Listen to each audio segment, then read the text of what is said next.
A man declared dead in Mexico, a widow who mourned him for a decade, and a single moment in a crowded market that shattered everything she thought she knew. Emma and her husband Daniel had been drifting apart for months, weighed down by stress, late work hours, and unspoken frustrations. When Daniel suggested a short vacation in Mexico, Emma viewed it as a final attempt to reconnect. The trip seemed peaceful at first. Their small hotel overlooked calm blue water, and the town felt warm and quiet, offering exactly the kind of escape they needed. Emma hoped the break would ease the growing distance between them, even if only for a few days. On the second morning, Daniel mentioned he wanted to take a boat tour along the coastline, something he said he had always wanted to do.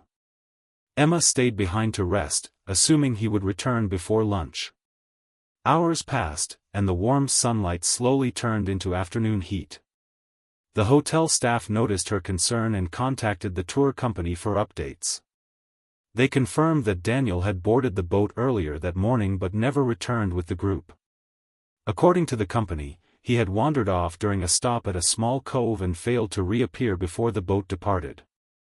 As evening arrived, authorities organized a search along the shoreline. Emma watched from the sand, unable to understand how a simple tour had turned into a nightmare. Search crews combed the rocky edges and sent divers into the water, but each hour ended with no progress.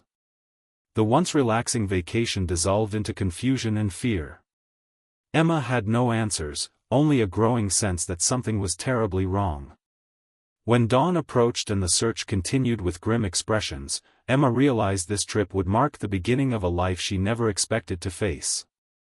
3 days after the search began, Emma was called to a small office near the harbor. Local authorities explained that a body had been found washed ashore early that morning at a rocky inlet several miles from where Daniel had vanished.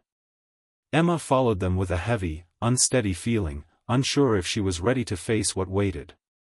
The officials warned her that the condition of the body was poor due to time in the water and the strong currents that dragged it along the coast.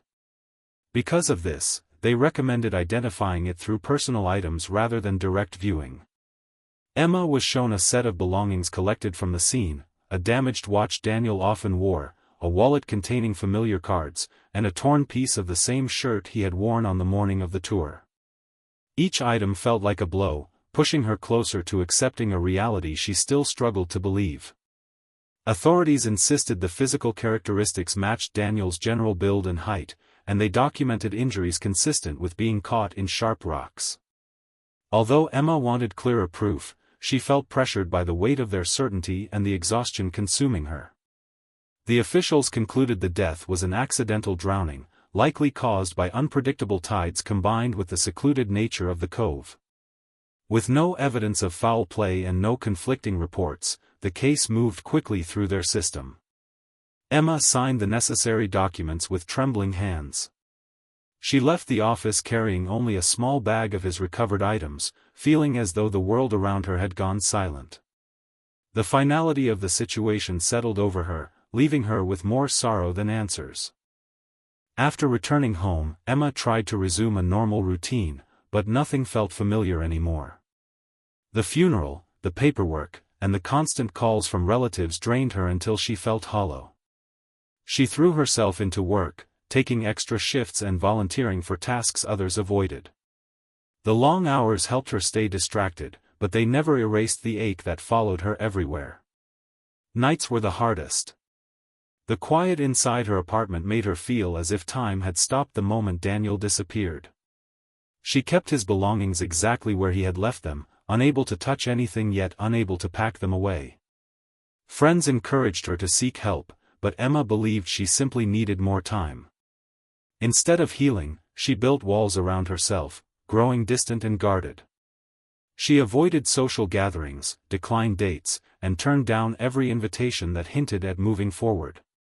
Her life became a cycle of work, sleep, and quiet moments spent staring at old photos she wished she could forget but couldn't let go of. As the years passed, strange details occasionally disrupted her routine. A bank statement showed minor activity on an account that should have been closed. A travel notice appeared in her email, claiming a ticket had been booked using Daniel's name.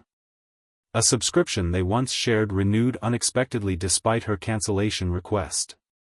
Each incident unsettled her, but she blamed computer errors or outdated system records. Questioning them felt too painful, as if acknowledging these odd inconsistencies might force her to revisit the loss she worked so hard to bury. Though she convinced herself everything was explainable, the small disruptions quietly collected in her mind, forming a shadow of doubt she didn't yet recognize. Years after closing the chapter on Daniel's disappearance, Emma tried to avoid anything that reminded her of Mexico. But one evening, while watching a documentary about unresolved tourist cases, she felt an unexpected jolt. The program described situations where identifications were rushed, procedures ignored, and victims incorrectly labeled. Emma felt uneasy, realizing how similar the mistakes sounded to the ones surrounding Daniel's case. She remembered how quickly the authorities accepted the belongings as proof and how no scientific tests were ever mentioned. The thought settled heavily in her mind, refusing to fade. Driven by a mix of fear and curiosity, Emma contacted the Mexican authorities to request Daniel's case file. What she received was surprisingly thin. The report included only brief notes about the location of the body, the items found, and the assumption of accidental drowning. There were no photographs, no DNA results, no fingerprint comparisons, and no secondary examinations. Even the witness statements were vague, offering almost nothing beyond the boat tour timeline. Emma realized the investigation had been treated as routine paperwork rather than a detailed inquiry. She reached out to the tour company, hoping for more information, but their records were incomplete. They had never documented the names of passengers who claimed to have seen Daniel last. They had also failed to record the exact time the group returned, blaming the oversight on seasonal busyness. The more she learned, the more the official story seemed fragile and uncertain. Emma no longer felt confident trusting conclusions built on assumptions and missing pieces. What she once accepted as tragic fate slowly began to resemble a chain of overlooked clues pointing to something far more complicated. A month after reviewing the incomplete case file, Emma received a message from a former coworker of Daniel, someone she hadn't spoken to since the weeks following his death. The woman admitted she had carried guilt for years and finally felt compelled to share something she had noticed before Daniel's trip. She explained that Daniel had been unusually secretive at work, often stepping outside to take calls and repeatedly asking for time off without providing real explanations. Emma listened with a tightening feeling, remembering moments she once dismissed as stress or distraction. Curious and unsettled, Emma hired a private investigator with experience in long-term disappearance cases. She shared everything she knew, from the gaps in the investigation to the strange financial activity she had ignored.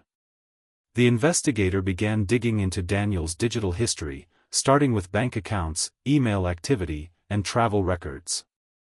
What emerged created an entirely new picture of Daniel's final months.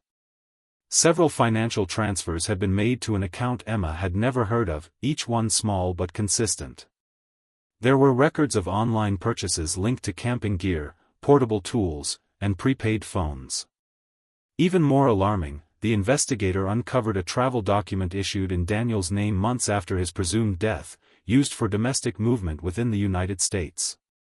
It was a simple record, easy to miss, but impossible to explain. Emma felt a cold realization settle over her. The items she once thought were errors now formed a pattern impossible to ignore. Daniel had been preparing for something long before Mexico. The truth no longer resembled an accident or a tragic mistake. It began to look like a plan, one carefully arranged and executed without her knowledge. Emma spent several weeks reviewing the investigator's findings, replaying every memory she had of Daniel's final months. The more she thought about his behavior, the more she recognized moments she had ignored. Still, nothing prepared her for the next discovery. One of the financial traces led to a small town in New Mexico, a quiet place far from tourist areas or major cities.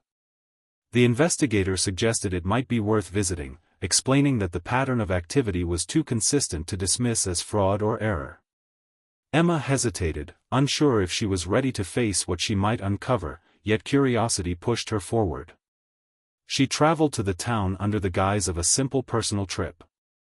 The landscape felt wide and still, marked by long desert roads and scattered neighborhoods. The air carried a dry heat that contrasted sharply with the tropical memory of Mexico. Emma spent the first day walking through the town, visiting grocery stores, public parks, and small shops. She looked for anything, a face, a voice, a detail, that might connect to the documents tied to Daniel's name. On the second day, she explored a busy weekend market set up along the main street. Vendors arranged colorful booths, families browsed handmade goods, and the atmosphere felt calm and ordinary. Emma wandered slowly, scanning the crowd without expecting much. But then she noticed a man moving through the space with a relaxed confidence that struck her unexpectedly. His posture, the way he lifted a child into his arms, the familiar tilt of his head, it all triggered something deep within her memory. She paused, uncertain yet unable to look away, feeling the ground shift beneath her.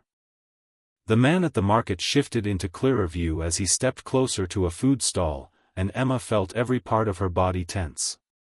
His profile, once partly hidden by distance, now revealed details she recognized instantly: the shape of his jaw, the curve of his shoulders, the small scar near his eyebrow she had traced countless times in old photographs. There was no mistaking it. The man was Daniel. He appeared healthy, confident, and entirely at ease, as though the life he once lived had never existed. Emma remained completely still, overwhelmed by a shock that left her breathless. Two children clung to him with familiarity. One tugged at his shirt while the other held his hand, laughing at something he pointed toward. Moments later, a woman approached, calm, smiling, and carrying a small bag of groceries. She leaned toward him with the kind of comfort that came only from deeply shared routines. The four of them blended effortlessly into the noise of the market, forming the picture of an ordinary, content family. Emma watched them interact, each gesture confirming what the evidence had suggested. Daniel had not died in Mexico.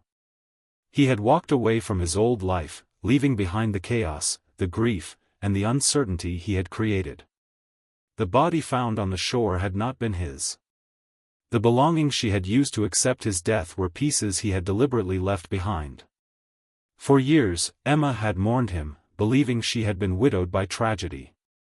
Now she realized she had been abandoned by choice.